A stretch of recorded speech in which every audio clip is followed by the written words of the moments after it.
Hi, thanks for watching my YouTube channel. My name is Janet. I own Lovin the Bling Designs, which is an apparel, embroidery, adult apparel, sublimation, basically you name it, type of shop. I do have an Etsy shop called Lovin Bling, and my website is lovinthebling.com. This video is about, I wanted to show you some of the 3 new items that I'm adding to my shop sometime soon. I'm wanting to master the craft first. It's basically a infant baby bib, a burp rag, and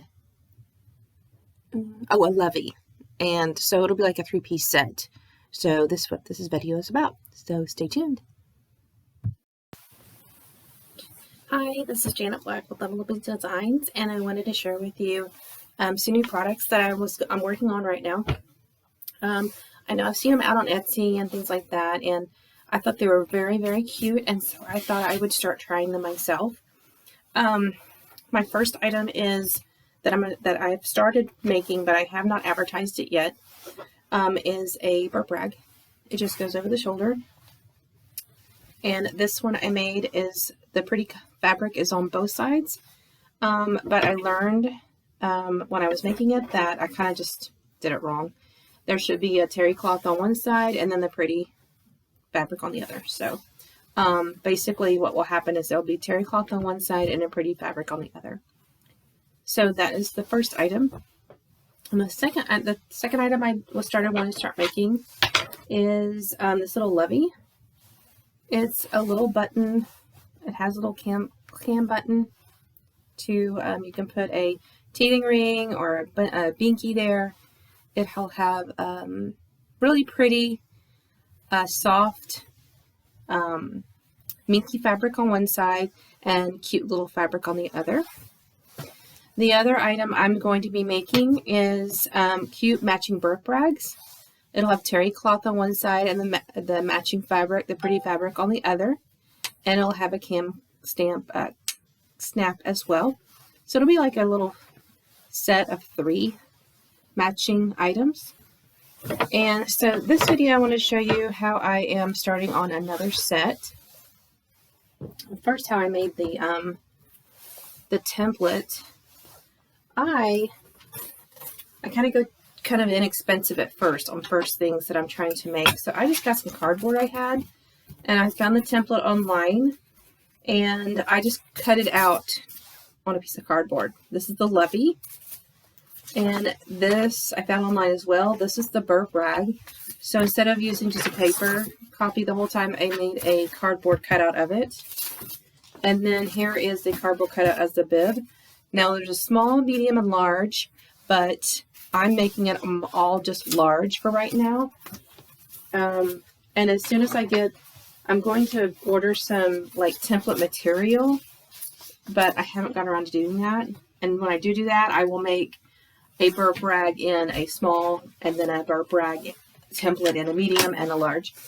And so I will start doing that when I get my template material in, because I also want to not just venture, I want to start doing these 3 items, but I also want to start doing like homemade baby clothes, John's, cute little items. Like I got some little, I got some McCall's patterns.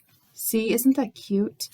I don't know, maybe I'm being a little ambitious, but I kind of really want to do that. But I thought I'd start with something small like this. So I'm going to start, I cut out already the burp rag for this new material I bought, which I think is super cute. And here is the cute side of the Lovey that I already cut out. And so now I'm cutting out, I already cut out the burp rag. So now I'm cutting out the actual terry cloth material for the burp rag. And all I did was I took my burp rag and used my invisible disappearing ink marker and just traced around the burp rag. And I'm just going to cut the terry cloth. Now I know when I do the Lovey, actually, and the reason why I cut the Lovey and the Lovey first on the cute side, the cute material side first, instead of doing the terry cloth first, is that you'll have to ensure that you do cut it the right way. So your little corner, your little piece right here is, you know, cut right. Now, I know that there's probably a better way of doing this. I just traced around my pretty cut piece on the terry cloth, and I'm just cutting around it now.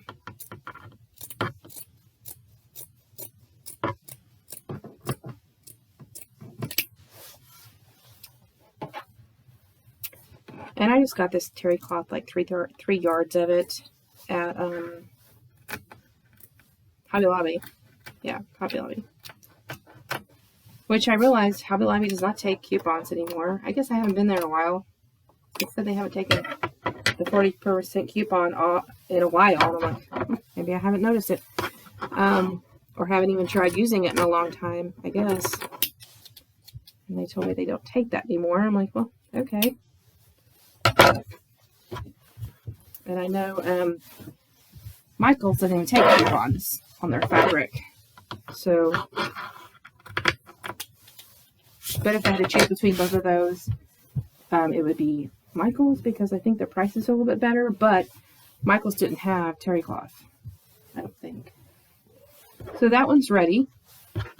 And I'm going to take the pretty side and turn it wrong side out.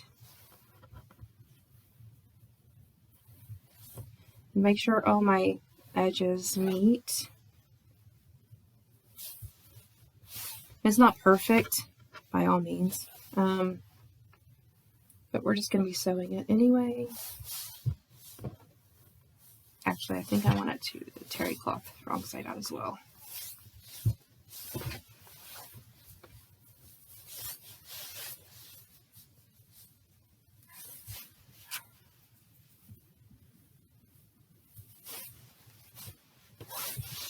Now, if there's a better way of doing this, anyone watching, if you want to comment below, that's great.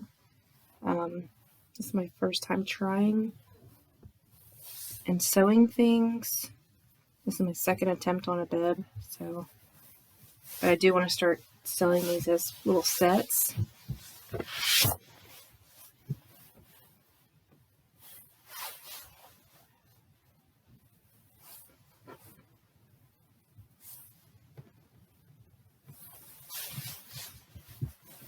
So I'm just going to use my little clips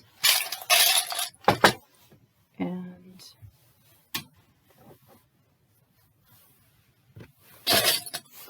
clip it all around and get ready for sewing.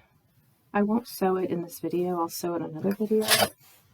It's getting late here and we've had some storms off and on. So I try not to have, like right now I've got my sewing machine unplugged, but everything electric unplugged except for my laptop. It's not even plugged in actually. We're just running on battery. I try not to risk even having anything plugged in during a storm, because it never fails that one time you've got something plugged in and zap, it zaps it. So I unplugged my multi-needle, anything, even the TV. We unplug it if we get a lot of lightning and stuff. We unplug it. Rather be safe than sorry. I don't trust surge protectors. I don't care. I don't trust them as far as I can throw them. Seriously.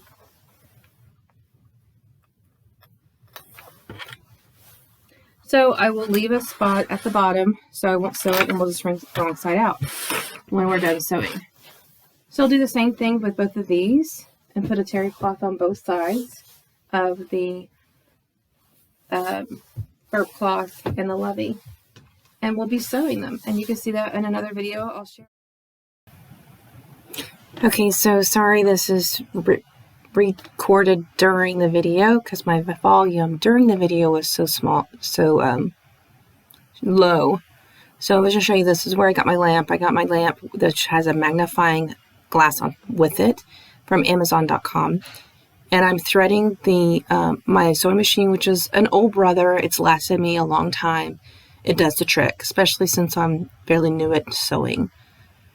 So I'm threading the needle, and I did get this lamp with the magnifying glass because as you get older, you don't see very well. So I need the extra glasses and the extra magnifying glass just in case for those small projects, very small fine projects like threading a needle. So I'm threading the needle, and we'll start sewing the burp rag.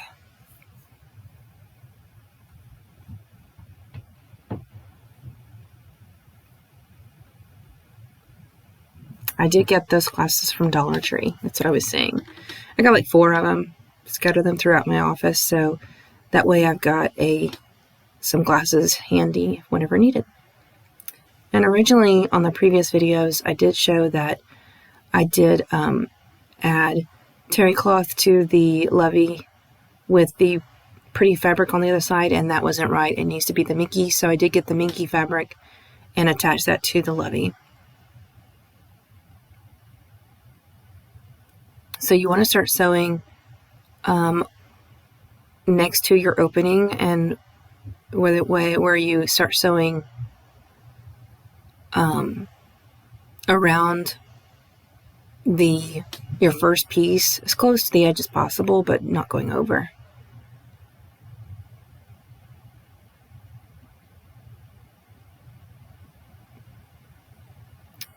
So I'm just going to sew first stitch around the burp rag as close to the edge as possible.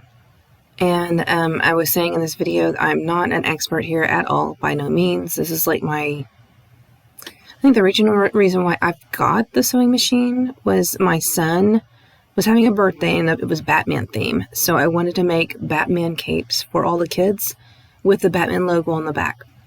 And I'm telling you, I think I had 4 Band-Aids on my finger after that fiasco. It did work. I did make a Batman cape for every single kid that showed up at his birthday. Keep in mind, he is 16. I think this was a 5-year-old birthday at the time. He was turning 5.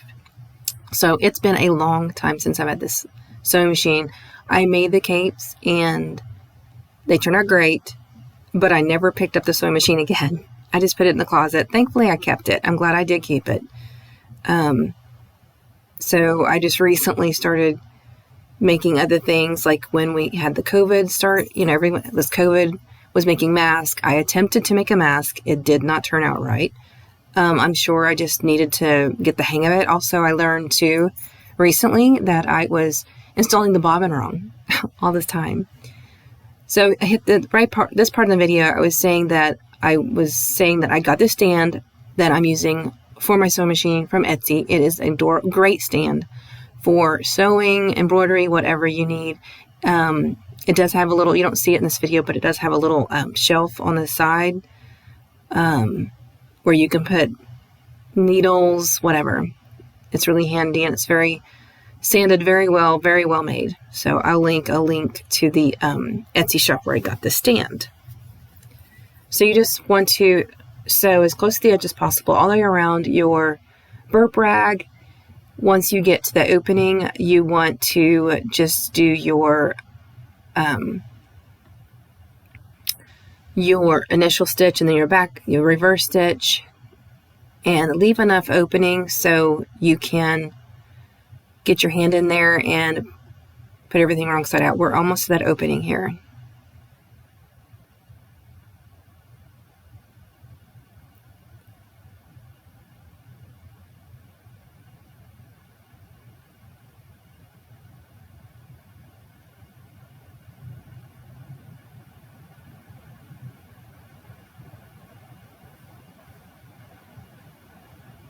So there's my opening, and I figure it's a little bit too big. So I went a little bit further to my back reverse stitch, and now I'm going to take it off the machine, cut the thread, and put it wrong side out.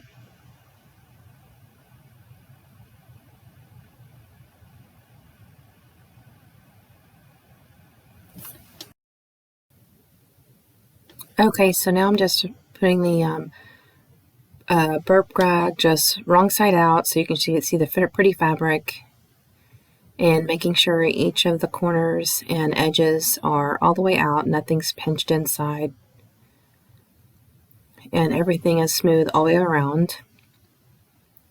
And what we're going to do is I'm going to take that opening and use the sewing clips, and we're going to sew a pretty stitch which is going to also close that opening, and the pretty stitch is going to be just as close to the edge as the other one, so it can leave a nice pretty finished stitch on the outside all the way around.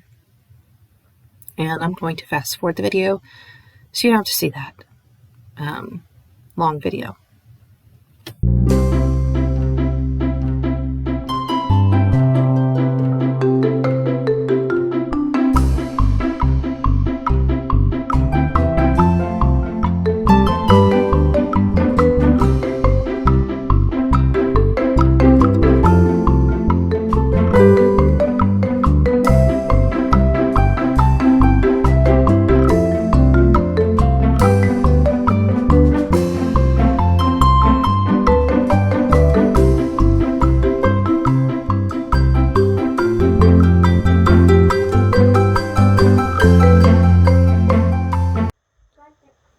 Okay, so now we're back. I have sewn the burp rag, or the burp cloth, the burp cloth, the bib, and the Lovey. The Lovey does have the mink on the other side. I will put the cam snaps on this one, and the 2 cam snaps on this one at the top. That way they have a choice of right here or rope or tighter. I already pressed on my logo. These are just heat pressed on logos that I got from a shop on Etsy, and I'll link that below. They are fabric logos, pieces of fabric, iron-on fabric. So did that. Put that here. The one thing I did notice that I need to make sure I don't do again, I do need to make sure I make my snap piece a lot bigger. My template seems to be much, I think, smaller. It doesn't look smaller, but it ended up being too small after I've already sewn it and such. So I need to fix my template. And also, you know, a Lovey, they're going to hold it like this, and my print is upside down. So I need to make sure I don't make my print upside down. My print needs to be right side up on where the Lovey, the little snap piece is. Same with the burp rag. I did make it upside down, and that's the problem I need to fix next time. So that way they are all right side up. So I pressed these. You want to press them because they were a little curly. Maybe my stitch was a little tight, I'm not sure, but I did press them, and I'll put my buttons on, and then I will just show this in my listing as a sample. I won't actually give this to a customer because there are a few flaws with it. So still I'll have to master my craft before I really want to start selling these for sure. Here is the final 3 set that I made. Thanks for watching, and please like and subscribe. I'll probably post some more as I start getting, mastering this type of products I want to sell. Thanks for watching, and please like and subscribe. Bye!